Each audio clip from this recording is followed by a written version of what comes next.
One thing that happens at the end of the winter feel, maybe not so much the calendar winter, as things start to warm up and spring is ahead, you have these days where it's above freezing and nights where it's below freezing, and there's a certain pressure change, an effect of the tree where the sap starts flowing. So we take advantage of that, tap the trees either with buckets or lines and collect that sap, make ourselves some maple syrup. We got a gift from our outdoor adventure team who had been doing some maple trees and tapping for guests and activities. And they had a bunch of equipment and nobody wanted to do it anymore. So we got a bunch of free equipment. We said, let's try it out.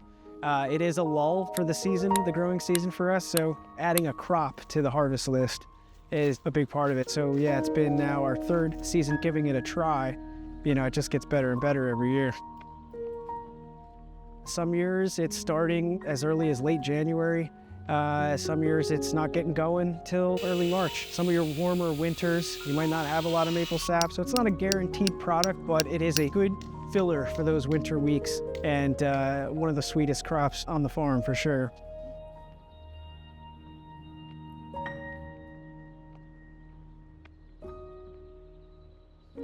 We can, like I said, grow 365 days. Right around the end of summer, where our tomatoes are still looking good, we have to get rid of those and start replacing it with the things that we're going to be having all winter long. So like you see behind me, lots and lots of green. You might see some purple in there too, but these are leafy greens, mostly for our salad mix. And that's where you have the foundation there, the carpet of salad greens. Interplanted, you'll have our culinary herbs, mostly dill, cilantro, parsley, interplanted amongst some larger greens like kale, Swiss chard.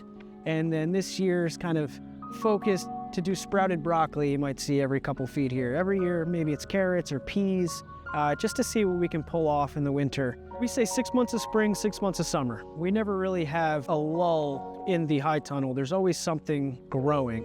What ends up happening towards the end of winter is that sun's getting higher in the sky. It's gonna warm up this place. These are all cool loving plants behind us that love getting down to 34 degrees before the heat kicked on every night. So instead of trying to keep it cool enough for these greens and the broccoli and the herbs, we just say, let's just start summer.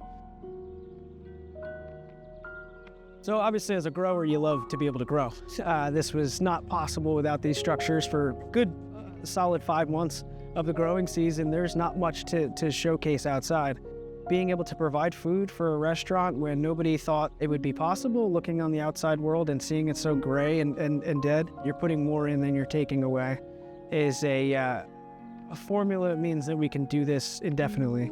And you know, that's where agriculture should be, because you know, we need to eat, and it's not just about taking and taking and taking and then moving on to another piece of land. Eventually you run out of land. So you have to take care of the little bits of earth that you have, because I say earth is the most valuable thing on earth.